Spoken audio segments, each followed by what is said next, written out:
Saudara-saudariku yang terkasih, hari ini Jumat 21 Maret 2025. Saya Romo Sika dari Paroki Santo Yusuf, Surabaya. Dalam nama Bapa dan Putra dan Roh Kudus, amin.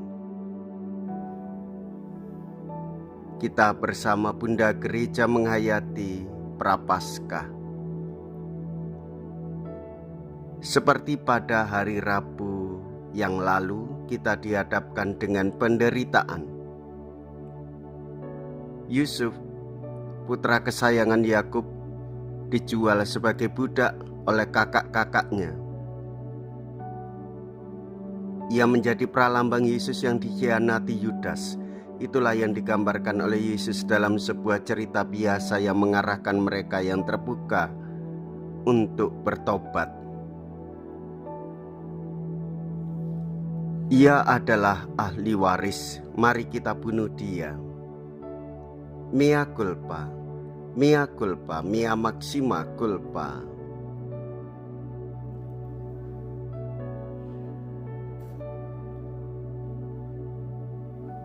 Marilah kita berdoa. Allah Bapa yang Maha Kuasa, semoga tapa suci ini membersihkan kami, agar dengan hati murni kami mencapai keselamatan kekal. Dengan pengantaraan Yesus Kristus Putra-Mu Tuhan kami, yang hidup dan berkuasa, bersama dengan Dikau dalam persatuan Roh Kudus, Allah sepanjang segala masa. Amin.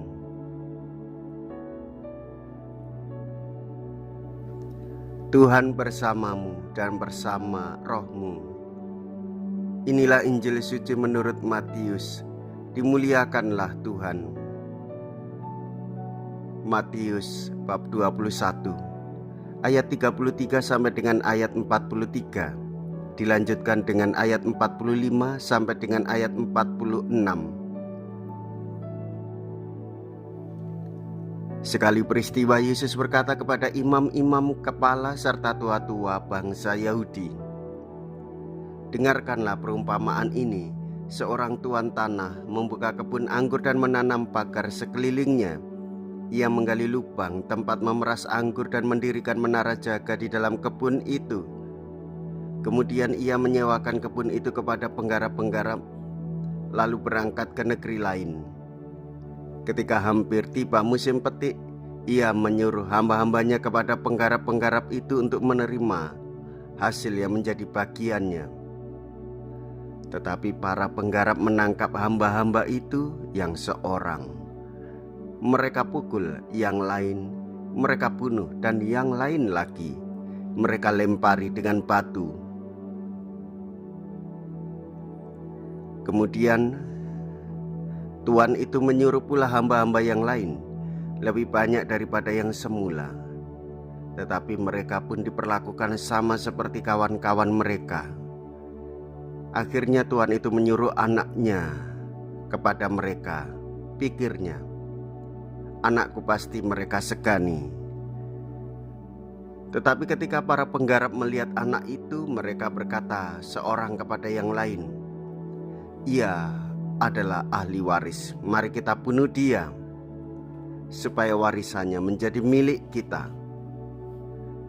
Maka mereka menangkap dia dan melemparkannya keluar kebun anggur itu, lalu membunuhnya.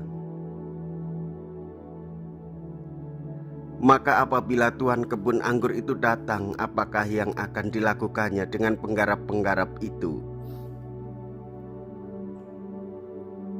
Kata imam-imam kepala dan tua-tua itu kepada Yesus, ia akan membinasakan orang-orang jahat itu, dan kebun anggurnya akan disewakannya kepada penggarap-penggarap lain yang akan menyerahkan hasil kepadanya pada waktunya.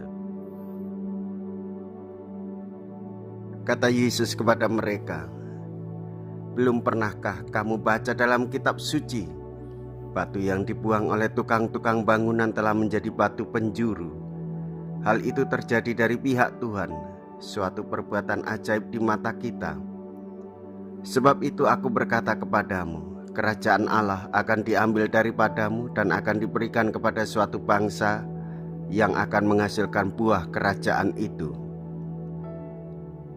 Mendengar perumpamaan Yesus itu, imam-imam kepala dan orang-orang Farisi mengerti bahwa merekalah yang dimaksudkannya.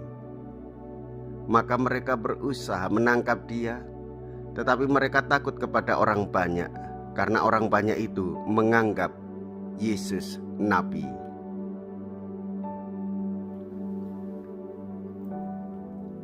Demikianlah sabda Tuhan. Terpujilah Kristus.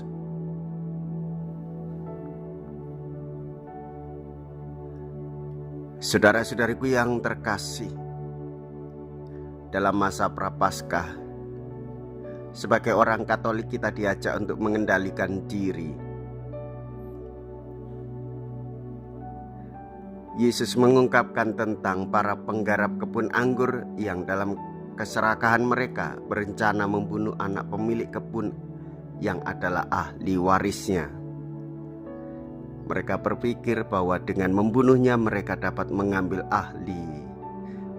alih warisan itu.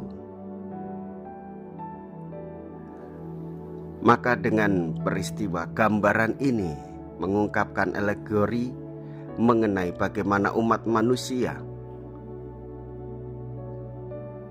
melalui dosa dan penolakan menolak utusan-utusan Allah. Mereka juga termasuk menolak Yesus sendiri sebagai anak Allah. Perumpamaan ini mau mengajak kita semua untuk merenungkan tindakan dan hati mereka sendiri terhadap pesan Allah. Demikian juga mengajak kita untuk semakin mendalami apakah kita ini menerima Tuhan Yesus Kristus di dalam kehidupan kita, berjalan bersama dengan Tuhan. Hendaklah kita berani ikut berpartisipasi dalam menanggung penderitaan, membantu sesama, dan bekerja berbuah kedamaian bagi semua orang. Jikalau kita berani hidup menderita dalam Yesus, maka kita pun akan dipermuliakan di dalam Kristus.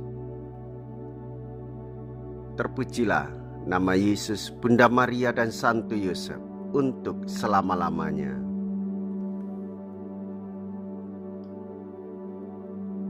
Marilah kita berdoa. Allah Bapa Maha Penyayang, jaminan keselamatan abadi telah kami terima. Semoga keselamatan itu kami kejar dengan segala daya upaya hingga akhirnya kami rebut berkat bantuan rahmat-Mu dengan pengantaraan Kristus Tuhan kami. Amin. Tuhan beserta kita sekarang dan selama-lamanya. Semoga Allah yang Maha Kuasa memberkati saudara sekalian, Bapa dan Putra dan Roh Kudus. Amin.